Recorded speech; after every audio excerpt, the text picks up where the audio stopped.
Hey you guys, welcome back to my channel. If you're new here, I'm Christina, and in today's video, I'm going to be sharing with you a September recap and an October plans and goals video. The other day, I shared an unboxing and I shared a bunch of different resources that we got in the last couple of weeks that we are going to be incorporating into our homeschool moving forward.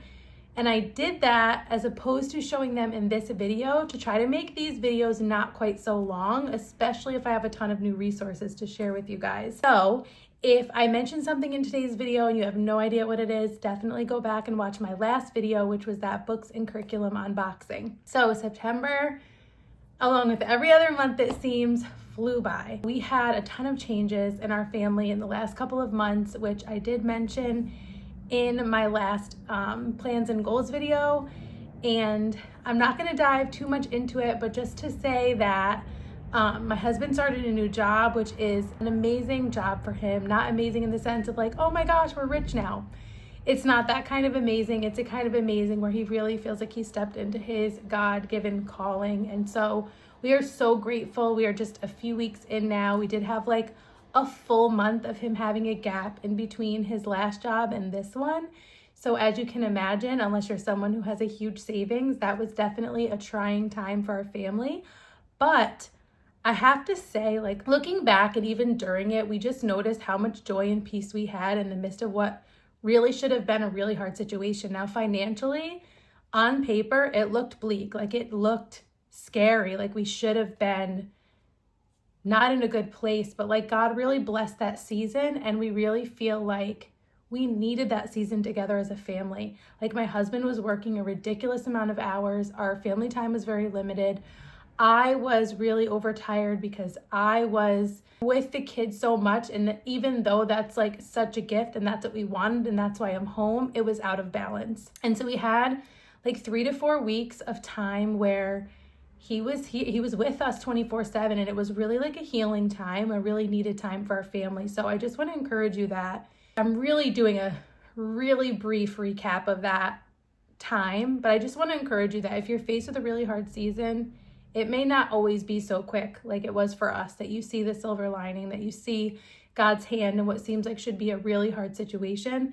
But I just want to encourage you that like when you walk with him, even if it's all bad, and even if it wasn't his will, and even if it was just a terrible thing that happened, like he will always work it for the good. Like the Bible gives us that promise, right? Like all things work together for those who love God and are called according to his purposes. And we have just seen his faithfulness time and time again, even when we are faced with really hard things. And so I wanted to share that, and share that because of that, we are still trying to get into our rhythms and routines and really like build those structures in place. We are very like free in the way that we homeschool, very relaxed, very much more like rhythm than routine or schedule. However, we've kind of gotten into a good routine even with all of the change. And so that is one of the things, looking back when I was looking over my goals for September, that was one of my goals, was for us to get some rhythms and routines in place. And also joy and fun were on that list for goals when I have my September goal setting for all the different things like personal, spiritual, relational, financial, homeschool, and work. Routines, joy, and fun were on there. And for this month, I would say those still remain. And I would also just add connection. Like as I've been praying and reflecting on like what I really want our homeschool year to look like, what I really want our family culture to look like in this season, connection really is at the center of it. And so I feel like we've done a pretty good job on the goals that we had, homeschool goals for September, especially given all of the shifting and changing and all of that.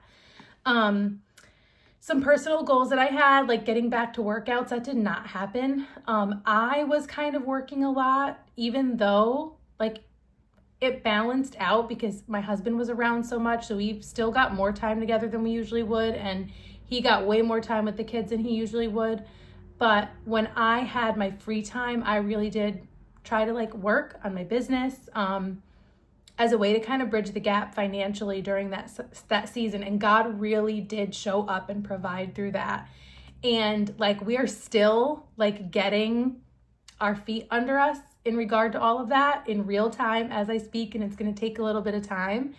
an adjustment, but God's been faithful. And so all that to say, I didn't get back to my workouts, even though I definitely could have, right? Like I definitely had 10 minutes a day that I could have done an exercise like routine, but I didn't. And so that is definitely at the top of my list for personal goals for October. The walking decreased, which has been a goal for the last few months, and I was doing better, like going for walks with my husband. That decreased during that season, but I definitely have that at the top of the list for October as well. Still working on increasing my water intake. I have been doing a better job eating lunch and meal planning, so I want to continue getting better at that. Yeah, I really feel like we still somehow did a decent job with our goals. One of my spiritual goals for September was more time in the Word and more patience, and the patience I would say I still need some work on, but I have seen improvements, and I definitely have spent more time in the Word, so that was really good. For relational goals, I literally have a list of like one-on-one time with each one of my family members, which didn't happen again as much as I would have liked. We got more family time as a whole, and my husband got more time with the kids, like I said, but I didn't really get that one-on-one time, so I want to put that back on the list for October. Financial goals are to be more frugal and to save. So we had to be more frugal, but we were not able to save, so that will continue to be on the list. Before we jump into all the curriculum stuff that we did during September and that we're going to do during October, just talking a little bit more about like what we do outside of curriculum. We definitely have gone on some fun field trips just to celebrate fall, apple picking, and we have a couple more field trips, farm visits and things coming up. And I'm still in the process of planning out some more field trips for the next couple of months because I'm not exactly sure what we want to do there. We are taking a little bit of a pause on travel for right now, that aspect of my business where I'm filming and shooting and sharing Airbnbs. We are taking a break from that right now, and I'm just praying about what is next with that. And then it feels really good to be home a little bit more. My last one that I shot was in Pennsylvania. It was called Camp Bluestone, and this is like a wedding and event venue, but also they have these boutique stays. So they have these cabins and they have a glamping tent, and then they have like a main house as well that you can rent out. So you can just go there to stay, or you can have an event there. So like anything really, baby showers, family reunions, weddings, all the things. So if you are interested in somewhere in Northeast Pennsylvania to do any of those things, definitely check out Camp Bluestone. I will link them down in the description box below. They are in what's called the Endless Mountains, which I had never heard about before, but it was really beautiful. The sunsets were amazing, and I'm sure fall is just going to be absolutely breathtaking there. So if you get a chance to go in the fall, let me know how you like it. I also got a chance to go to the Wild and Free Conference in Franklin, Tennessee, which is one of my favorite things I do all year. I rarely go away without my kids, maybe 1 to 3 times a year, and it's like for a couple nights at a time. And this is one of those that I do it. And so I went with one of my friends and we had an amazing time. We also were really excited because for the first time, our article was in print in the Wild and Free magazines. If you get them, check out the September bundle, which is Gentle. I've been writing and she does the photos. So I write the article and my friend does the photos for us for the articles. And we've been in the digital version of the bundle or the magazine for like the last 6 months, but we finally made it into print and we found out while we were there. So that was a really cool experience. If you ever get a chance to go to the Wild and Free Conference in Franklin, definitely go. Franklin is like the cutest town. I absolutely love it. And they have such good food and coffee, and it's just a really refreshing time. So that was really exciting. But other than that, I have no travel planned for October, believe it or not. And I actually feel really good about it. In November, I am co-hosting the Rooted and Renewed Women's Retreat in Idaho with my friend Jamie from Simply Living It. I did share that at some point over here, but if you missed it, as of right now, there is 1 spot left. So I don't know by the time you click the link if there still will be, but there is 1 spot left as of right now. So you might have a chance to come join us in Idaho in November. But technically that's not an October plan, but I just wanted to let you know in case that 1 spot is still available by the time you see this video. Okay, jumping into some of the curriculum things that I said we were going to do, a lot of it we did do. So we are continuing with our independent subjects for core subjects, English English language arts and math for my 5, 6, 10, and 14-year-olds. They're still holding strong with The Good and the Beautiful. And then for our history curriculum from The Good and the Beautiful, we did start it. So we're still just a couple lessons in, but we did start it. So that I did stick to. We're not really doing anything for science at the moment other than like loose nature study and books that cover science topics. But we will continue to dip in and out of the Science for Little Hearts and Hands for my 5, 6, and 10-year-olds. And then I do have one other science curriculum that I'm considering. Otherwise, I will be pulling out some of our science units that we do have already from The Good and the Beautiful, and just choosing a few of those to carry us throughout the school year. For my 9th grader, however, as I mentioned previously in other videos, he will be starting the high school biology course from The Good and the Beautiful, likely this month, but if not, definitely next month. And that's because with so many changes, and I know everyone does things differently. Some people will just start all the coursework, like that's what they do in school, right? But with all the changes and all the different things that we have going on with changes in curriculum and life and rhythms and all of the things this year, I didn't want to start him with a billion things at once. So he'll start either this month or next month with that high school biology from The Good and the Beautiful. And then we've been doing a ton of reading, both together and individually. I shared in that unboxing video all of the Tuttle Twins books that we got. They're like toddler books all the way through high school books. And so he is reading some of those for some of his coursework. And then my younger kids have just been reading, like I've been reading them to them, or my 10-year-old has been reading them and really enjoying them. So if you're interested in any of those, you can go back and watch that video, but I'll also link them down below. But one of the new things that he did start in the month of September is the Teen Academy from the Tuttle Twins.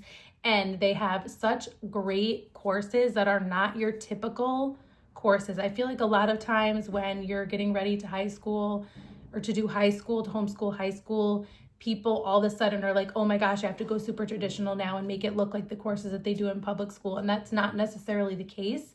Depending on your state, you might have certain courses that you have to cover, but you also have a lot of freedom in how you cover them. But then you have electives, and some states don't have any of that. So you can pretty much do whatever you want and tailor your child's education to what you value and they value and what their interests are and what they're good at and all of those things. And so I like that the Tuttle Twins has some really interesting courses that are not your typical. Yes, they have American history and U.S. history, but they also have courses on finance and entrepreneurship, economics, logic, and reasoning. I'm trying to think what else. And then they have a bunch more coming out soon. So he started with finance. I let him choose. I looked at all the courses with him and let him decide where he wanted to start. And he's really liking that so far. So I definitely recommend that. Teen Academy, if you have a teen and you want something a little bit different, if you want your kid learning principles of liberty and finance and entrepreneurship and all of that, and a look at history from a little bit of a different lens, I would definitely check out the Teen Academy from Tuttle Twins and their books.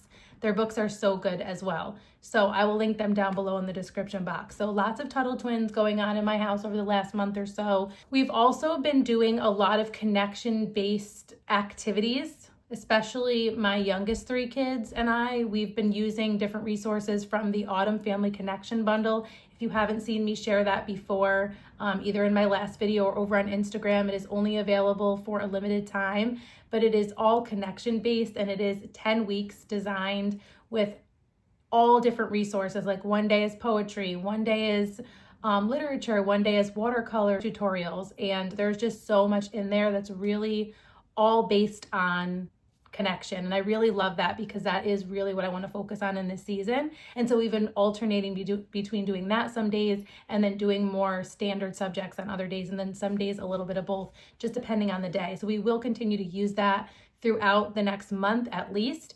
And then we're also loosely using some of the Sanctuary of Childhood. It's the autumn version, and this is from the creator of Exploring Nature with Children, if you're familiar with that. I used to share it a lot a few years ago. We used to use that as our main science, our main nature study, and we just did it so many times that we needed to switch things up. But what I like about this is it does incorporate nature study, but it also incorporates scripture and Bible reading and poetry, and it's a really beautiful resource to use. So we're using that as well. And then some other things, I guess, that we are doing are just independent reading. So books that they're reading on their own. We'll be doing some of those watercolor tutorials from the Autumn Family Connection bundle, and just continuing on with the read alouds and things that we've been doing. We're currently reading These Happy Golden Years, the last book in the Little House series.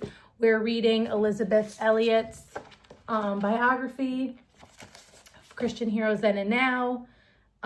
We're still doing our Psalms devotional, Wonderful. We're on like Psalm 112. We've been doing this for quite a while because we dip in and out of it. We're still reading from our Child Story Bible. And I think that's pretty much it. I just started this book, Is Your Daughter Ready? Our World Needs Your Daughter and Your Daughter Needs You. Lead Her Well into Young Adulthood. So this is a book all about making sure you're equipping your daughters for what's ahead. So I'm reading that. Trying to think of all the different things. Oh, 2 more things that I am doing with my teen that I haven't mentioned, I don't think, in a while. I'm finishing up the Answers book for teens. We've got about a quarter left. We kind of put this down for a while, but we picked it back up for no other reason other than the fact that, if you haven't noticed, I am like always knee deep in amazing resources and dip in and out of them instead of waiting until I finish them to start new ones. But we are also still working through Taking Europe for Jesus. This was supposed to be with like more of my kids, but it really is dense, and I feel like somewhat unnecessary at this point for my younger kids. So I just do this one-on-one with my 14-year-old. We also finished up Middle Ages. Finally, it took us forever. Our Gather Round Homeschool curriculum, and we're going to do Vikings next. And then after that, I think we'll be taking a pause on any Gather Round units and really focus in on just the Good and the Beautiful history, and then supplemental books that I'm going to have him read independently and or that we'll read together, as well as really spending some more time on this so that we can move through it just a little bit quicker. So I don't think I'll choose like an additional history for him outside of those things for this school year, and then I'll think about what we're going to do for 10th grade for him when the time comes. I do also want to start musical appreciation with my 10-year-old in the month of October, so I'm hoping that we'll get to that. If not, it's not a big rush. It's just for fun. It's an elective. I just think she'll enjoy it. And then I'm sure her 5 and 6-year-old siblings will want to jump in on it too, but it's mainly focused for her. That's kind of why I got it. Anyways, I think that is pretty much everything. Let me know if you have any questions about anything. I will try to remember to link everything down below, but if something's missing, just let me know and I will get you the link. If you're not already following us over on Instagram, you can follow me there at rooted_homelife, and I hope to see you soon in one of my next videos. Until next time, stay rooted.